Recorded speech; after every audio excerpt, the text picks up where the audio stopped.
Beberapa upaya ini juga tertuang dalam nawacita yang diusung Presiden Joko Widodo. Desa masuk pada poin ketiga dari nawacita ini. Friksi nyata yang terlihat apakah pendapatan asli desa dapat meningkat dengan adanya pengelolaan wisata oleh Podarwis. Bagaimana? Atau apakah kelembagaan Podarwis merupakan bagian yang tak terpisahkan dari kelembagaan desa? Desa bicara. Desa bicara. Desa bicara. Desa bicara. Hai kawan-kawan, kembali lagi di channel YouTube Desa Bicara. Kali ini Desa Bicara akan mendiskusikan tentang, mungkin kawan-kawan sudah melihat bahwasanya saat ini desa didorong untuk mengelola pariwisata di desanya. Desa didorong untuk meningkatkan ekonomi di desanya, sehingga salah satu pilihannya adalah pariwisata desa. Nah, pengembangan desa saat ini menjadi salah satu upaya yang dilakukan dan dikembangkan, bahkan didorong oleh pemerintah pusat. Beberapa upaya ini juga tertuang dalam nawacita yang diusung Presiden Joko Widodo. Desa masuk pada poin ketiga dari nawacita ini. Kementerian Desa mengeluarkan beberapa kali kebijakan yang juga mendorong agar desa mampu memiliki kekuatan ekonomi, salah satunya melalui pariwisata. Bahkan Kementerian Desa PDTT juga mendorong 4 program prioritas yang harus didorong oleh desa di Indonesia. Upaya lain yang sedang dikembangkan saat ini, mungkin kawan-kawan familiar dengan desa wisata. Desa wisata adalah suatu bentuk integrasi antara atraksi, akomodasi, dan fasilitas pendukung yang disajikan dalam suatu struktur kehidupan masyarakat yang menyatu dengan tata cara dan tradisi yang berlaku. Begitu mungkin sedikit banyak kalau kita menerjemahkan desa wisata. Tentunya terdapat beberapa konsep. Nah, Desa Bicara coba merangkum diantaranya adalah 2 konsep utama dalam komponen desa wisata ini. Yang pertama, akomodasi. Akomodasi ini berkaitan dengan tempat tinggal para penduduk atau unit-unit yang berkembang mengenai tempat tinggal penduduk. Yang kedua, atraksi.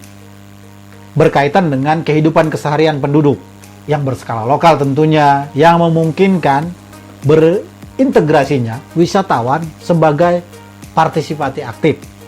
Contoh misalkan alam, tari-tarian, bahasa, kuliner yang spesifik dan autentik. Tentu pengelolaan desa wisata ini dibutuhkan sebuah kelembagaan.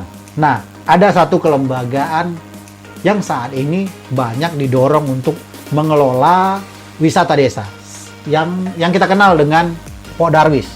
Nah, Podarwis ini merupakan kelompok sadar wisata yang bergerak secara swadaya di desa. Artinya, pengembangan kepariwisataan yang dilakukan di desa itu bersumber dari kekuatan desa sendiri dengan segala potensinya. Kelembagaan Podarwis ini harus membangun dirinya secara swakarsa atau menciptakan pengembangan berdasarkan potensi kreativitas yang dimiliki sendiri. Sebagai landasan hukum kelompok sadar wisata ini, ada beberapa landasan hukum yang bisa dijadikan landasan untuk membuat atau kawan-kawan ingin membuat kelompok sadar wisata di desa kawan-kawan. Tentunya yang pertama adalah Undang-Undang Nomor 10 Tahun 2009 tentang kepariwisataan. Yang kedua, Instruksi Presiden Republik Indonesia Nomor 16 Tahun 2005 tentang kebijakan pembangunan, kebudayaan, dan pariwisata. Tentu ada beberapa peraturan lagi, misalkan Peraturan Menteri Kebudayaan dan Pariwisata Nomor 7 Tahun 2007, Peraturan Menteri Kebudayaan dan Pariwisata Nomor 4 Tahun 2008. Terakhir, Peraturan Menteri Kebudayaan dan Pariwisata Nomor 11 Tahun 2010. Dari beberapa peraturan yang kami sebutkan tadi, Peraturan Menteri Kebudayaan dan Pariwisata Nomor 4 Tahun 2008 ini tentang sadar wisata. Nah, ini menjadi cikal bakal. Tentunya, apa sebenarnya tujuan Podarwis atau kelompok sadar wisata ini? Tujuan Podarwis ini tentu agar dapat menyediakan pedoman dalam rangka pembentukan dan pembinaan kelompok sadar wisata yang dapat digunakan sebagai acuan bagi pemerintah maupun masyarakat serta pihak-pihak terkait. Selanjutnya, tujuannya juga meningkatkan peran dan partisipasi masyarakat dalam pembangunan kepariwisataan di daerahnya masing-masing. Beberapa sasaran dari Pok Darwis ini tentunya ingin meningkatkan kualitas peran dan kontribusi Pok Darwis dalam mendukung pembangunan kepariwisataan, baik itu di desa maupun di daerahnya masing-masing. Serta, Pok Darwis ingin meningkatkan kualitas pembinaan dan pemberdayaan oleh pihak-pihak terkait dalam mendukung pengembangan kepariwisataan. Sasaran berikutnya dari Pok Darwis adalah mampu untuk memacu peran dan partisipasi masyarakat dalam pembangunan potensi wilayah maupun potensi wisatanya. Hal ini tentu berkaitan dengan pengetahuan dan keahlian dalam kepariwisataan warga yang terus berkembang saat ini. Dengan demikian, pariwisata bakal bisa memberi kontribusi yang nyata bagi peningkatan ekonomi bagi warga di desa. Sadar wisata sendiri dalam hal ini digambarkan sebagai bentuk kesadaran masyarakat untuk berperan aktif di dalam dua hal. Yang pertama, masyarakat menyadari peran dan tanggung jawabnya sebagai tuan rumah yang baik tentunya bagi wisatawan yang berkunjung untuk mewujudkan lingkungan dan suasana yang kondusif. Yang kedua, masyarakat menyadari hak dan kebutuhannya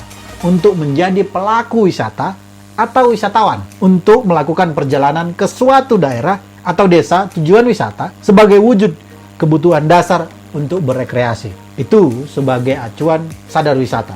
Nah, tentu ada friksi yang terjadi antara Pok Darwis sebagai kelembagaan pengelola pariwisata dengan pemerintah desa. Bagaimana di desa, kawan-kawan?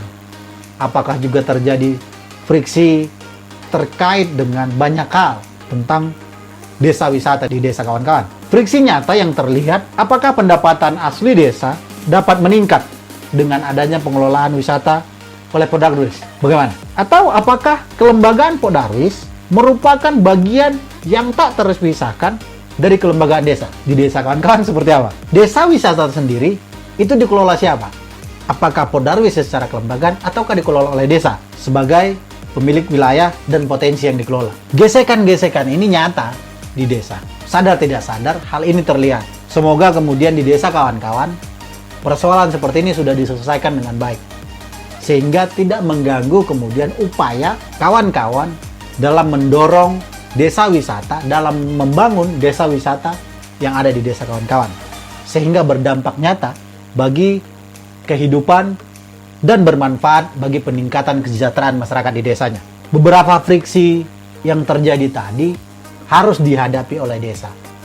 Bahkan beberapa desa masih punya persoalan itu. Nah, bagi kami Desa Bicara, tentu upaya peningkatan penyadaran terkait potensi yang dimiliki desa untuk menciptakan, membentuk, mengelola, dan mengembangkan wisata desa harus dimulai dari adanya gerakan sadar wisata.